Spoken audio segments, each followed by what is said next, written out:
بسم اللہ الرحمن الرحیم۔ السلام علیکم ورحمۃ اللہ وبرکاتہ۔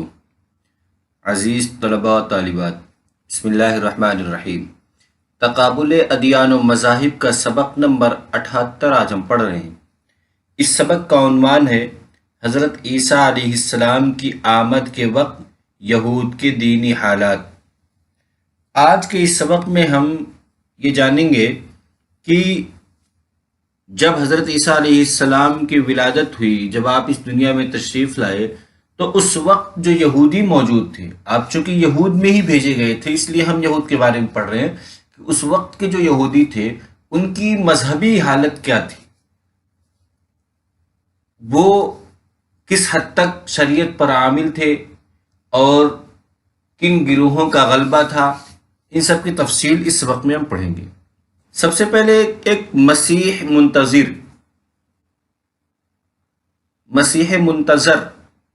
منتظر کہ ایک مسیح موعود کا جو لفظ ہے کہ ایک مسیح کی انتظار میں یہ لوگ بیٹھے ہوئے تھے۔ اس وقت غلامی کا دورہ تھا، حالات اس قدر بگڑ چکے تھے کہ ان کے سدھرنے کی کوئی توقع نہ تھی۔ انسانوں کے ایک محدود طبقے نے طاقت و قوت کے تمام سرچشموں پر قبضہ کر کے خدا کی مخلوق کو مفلوج اور اپاہج بنا دیا تھا۔ انسانیت ظلم و استبداد کی چکی میں پس رہی تھی اور انہیں ان مصائب سے نجات دلانے والا کوئی نہیں تھا۔ عین اسی عہد محکومی کی دوسری صدی قبل مسیح میں یہودیت میں مکاشفات کے نام سے ایک نئی قسم کا مذہبی ادب وجود میں آیا۔ یعنی جب یہودیت کی محکومی کا دور چل رہا تھا اور ایک دم وہ مجبور محض تھے، ان پر ظلم و استبداد کے پہاڑ توڑے جا رہے تھے اور ہر طرف سے ان پہ حملے ہوتے رہتے۔ اس حالات میں ان کے اندر جو ایک مذہبی ادب جو آیا، اس وقت کی جو کتابیں لکھی گئی وہ مکاشفات کے نام سے ہیں۔ اس مذہبی ادب نے یعنی مکاشفات نے یہودیت کی مذہبی اور قومی خود اعتمادی کی گرتی ہوئی دیوار کو سنبھالا دینے میں اہم رول ادا کیا۔ ان تحریروں میں یہودیوں کو مستقبل کے بار ایک خوش آئند دور کی خبر دی گئی، جب خدا کا فرستادہ مسیح آ کر یہودیوں کے دشمنوں اور باطل قوموں کو شکست فاش دے کر خوشحالی اور مسرت سے حکمرانی کرے گا۔ چنانچہ قبل مسیح کی آخری صدیوں میں یہودیت میں ایسی مذہبی تحریکیں شروع ہوئیں جو اپنے آپ کو خدائی حکومت میں حصہ لینے کے لیے تیار کر رہی تھی اور اس کے آغاز کے لیے مسیح کی آمد کا انتظار کر رہی تھی۔ یعنی جب ان کی محکومی کے دور میں آخر کی 2 صدیوں میں جو مذہبی ادب جو تیار ہوا، اس میں ایک مسیح موعود کا نظریہ پیش کیا گیا۔ اس میں یہ بتایا گیا کہ ایک خدا کی طرف سے فرستادہ آئے گا، خدا کی طرف سے ایک فرستادہ آئے گا، وہ یہودیوں کا اصل مسیحا ہوگا اور یہودیوں کے دشمنوں کو شکست فاش دے گا اور خوشحالی اور مسرت کی حکمرانی قائم کرے گا۔ اس مسیح کے انتظار میں بیٹھے تھے اور اس مسیح منتظر کے لیے بہت سی تحریکیں چل رہی تھی کہ جو ہر تحریک دعویٰ کرتی تھی، یعنی اس کی تشریح کرتی تھی اور تمام چیزیں، اور لوگوں کو تیار کرتی تھیں کہ وہ جلد ہی مسیح موعود آنے والے ہیں۔ گروہ بندی عہد محکومی میں ہی یہودی مسیح کے انتظار میں لگے ہوئے تھے اور اس کے لیے جو ان میں تحریکیں چلی، ان سب نے الگ الگ جماعت اور گروہ کی شکل اختیار کر لی۔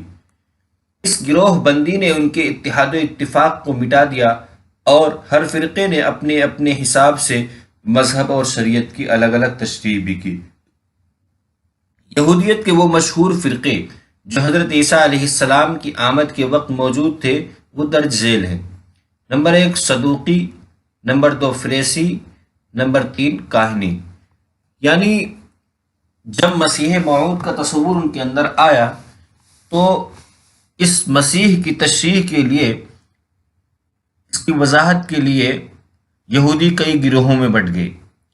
اس کا نتیجہ یہ ہوا کہ ان کے اندر اتحاد و اتفاق کی جو برکت ہوتی ہے وہ ختم ہو گئی، اور ہر فرقہ اپنے اپنے حساب سے دین یہود کی تشریح کرنے لگا، جس کی وجہ سے وہ ان میں آپسی انتشار بڑھتا چلا گیا۔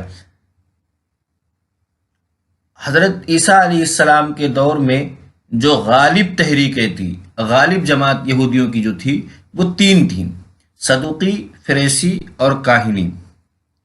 صدوقی مکاشفات میں مذکور مسیح کے انتظار کرنے والے یہودیوں میں ایک جماعت صدوقی تھی۔ اس مذہبی جماعت نے جنت و جہنم اور حیات بعد الموت کا انکار کر دیا تھا۔ یعنی مشہور جماعتوں میں یہودیوں میں سے صدوقیوں کا ایک فرقہ تھا، اور یہ اس کا ماننا یہ تھا کہ جو کچھ ہم نیک عمل کرتے ہیں اس کا بدلہ دنیا میں ہی ملے گا، آخرت، جنت، جہنم یا مرنے کے بعد کی کسی اور زندگی کے قائل نہیں تھے، کہ اسی زندگی کے قائل تھے۔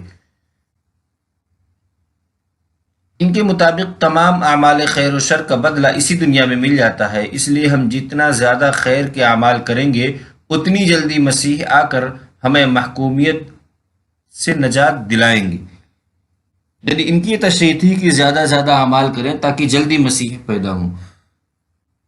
فریسی دوسرا فرقہ، دوسری جماعت فریسی کہلاتی تھی۔ اس جماعت کے لوگ قیامت، آخرت میں جزا سزا اور حشر و نشر وغیرہ کو حق سمجھتے تھے، لیکن اللہ تعالیٰ تک پہنچنے کے لیے یہ ضروری سمجھتے تھے کہ دنیا کی لذات سے کنارہ کشی اختیار کی جائے، چنانچہ وہ آبادیوں سے الگ خانقاہوں اور جھوپڑیوں میں زندگی بسر کرتے تھے۔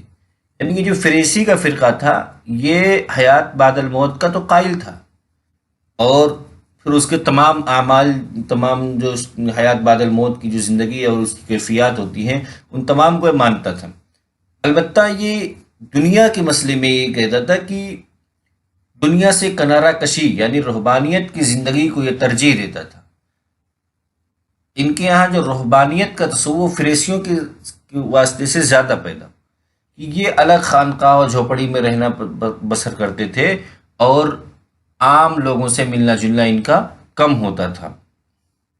فریسیوں کی تاریخ میں ایک وقت ایسا آیا جب خانقاہیں اور جھوپڑیاں بدکاری کا اڈا بن گئی، وہاں ہر قسم کی بدکاری کا ارتکاب کیا جانے لگا۔ تیسرا مشہور فرقہ کاہنی ہے۔ تیسری جماعت کاہن کے نام سے مشہور تھی۔ یہ لوگ مذہبی رسوم اور ہیکل کی خدمت انجام دیتے تھے، لیکن ان کی یہ حالت ہو گئی تھی کہ انہوں نے مذہبی رسوم اور خدمت ہیکل کو تجارتی کاروبار بنا لیا تھا۔ جب تک ہر ایک رسم اور خدمت ہیکل پر نذرانے وغیرہ نہ لے لیتے وہ کوئی قدم نہیں اٹھاتے تھے۔ تورات کے احکام میں اغراض نفسانی کی تکمیل کے لیے تحریف کرتے تھے، اپنی تصنیفات اور اجتہاد کو کلام الہی کا درجہ دیتے تھے۔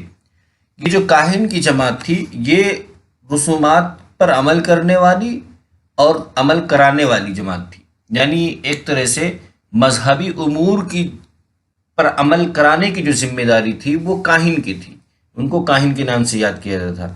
یہ لوگ ہیکل کی خدمت کرتے تھے، یعنی اسی میں رہتے تھے، اور جو دیگر رسومات ہوتے ہیں فاتحہ خوانی وغیرہ اور اس طرح کے جو بھی چڑھاوے کی چیزیں، نظر و نیاز کے اعمال، یہ تمام چیزیں وہ وہی کرتے تھے، کاہن لوگ کرتے تھے۔ اور کاہن کی ایک بڑی خرابی یہ تھی کہ انہوں نے ہی زیادہ تر تحریفات، یہ خود اپنے ہاتھ سے کچھ لکھتے تھے، کچھ اجتہاد کرتے تھے، کچھ ان کی رائے جو ہوتی تھی اس کو جو کتابی شکل دیتے تو اس کو خدا کی طرف سے منسوب کرتے کہ یہ خدا کی طرف سے نازل ہوا، اس کو کلام الہی کا درجہ دے دیتے۔ ہی کے بارے میں قرآن کریم کے سورہ بقرہ میں فرمایا گیا فویل للذین یکتبون الکتاب بایدیہم ثم یقولون ھذا من عند اللہ لیشتروا به ثمنا قلیلا فویل لهم مما کتبت ایدیہم وویل لهم مما یکسبون۔ بس ہلاکت ہو ان پر جو اپنے ہاتھوں سے کتاب لکھتے ہیں، پھر وہ کہتے ہیں کہ یہ خدا کی طرف سے ہے تاکہ وہ اس دنیا کا معمولی فائدہ اٹھائے، تو ہلاکت ان پر اس وجہ سے جو لکھتے ہیں، اور ہلاکت ان پر اس وجہ سے جو وہ کماتے ہیں۔ یعنی ان کے اس لکھنے کے بھی عمل پر لعنت بھیجی گئی، اور اس سے جو کمائی ہوتی ہے اس پر بھی لعنت بھیجی۔ احبار اور فقیہ مذہب کے اجارہ دار سمجھے جاتے تھے، اور عوام میں سب سے زیادہ مقبول تھے۔ یہ جنت کے پروانے لکھ دیتے اور لوگوں سے اس کے معاوضے میں بڑی بھاری رقم وصول کرتے تھے۔ حرام کو حلال اور حرام کو حلال اور حلال کو حرام قرار دیتے تھے۔ عوام میں یہ عقیدہ پیدا کر دیا تھا کہ حرام اور حلال کچھ نہیں مگر وہی جس کو وہ حلال یا حرام قرار دیتے ہیں۔ یعنی ایک طرح سے یہ فقہا کی جماعت تھی جو اپنے منہ سے نکلی ہوئی بات کو ہی حرف آخر سمجھتی تھی، اور جس چیز کو بھی چاہتے یہ حرام قرار دیتے اور جس کو چاہتے حلال قرار دیتے تھے، چاہے وہ شریعت میں حرام ہو چاہے وہ حلال ہو۔ اس کی یہ پرواہ نہیں کرتے تھے کہ شریعت کی جو کتابیں ہیں اس میں کیا حکم ہے، یہ خود اپنی طرف سے جس کو سمجھتے تھے، اور پھر اس سے بھی آگے بڑھ کر کے یہ دنیا میں ہی جنت کا سرٹیفکیٹ بھی بانٹتے تھے، اور اس سے پیسے وصولتے تھے اس کے بدلے میں، فری میں نہیں بلکہ جو جتنی رقم دیتا اس کو اسی میں درجے کی جنت دیتے تھے۔ قرآن مجید میں انہی لوگوں کو اربابا من دون اللہ کہا گیا ہے۔ فاسد اعمال و افکار۔ پروفیسر غلام رسول چیمہ اس وقت کے یہودیت کے مذہبی زندگی کو بیان کرتے ہوئے لکھتے ہیں، حضرت مسیح علیہ السلام کی بعثت سے پہلے یہود کے عقائد و اعمال کا یہ حال تھا کہ وہ مشرکانہ رسوم و عقائد کو جزو مذہب بنا چکے تھے، اور جھوٹ، فریب، بغض و حسد جیسی بد اخلاقیوں کو تو عملاً اخلاقی کریمانہ کی حیثیت دے رکھی تھی، اور بجائے شرمسار ہونے کے ان پر فخر کا اظہار کرتے تھے، اور ان کے علماء و احباب نے تو دنیا کے حرص و لالچ میں کتاب اللہ تک کو تحریف کیے بغیر نہ چھوڑا، اور درہم و دینار پر خدا کی آیت کو فروخت کر ڈالا۔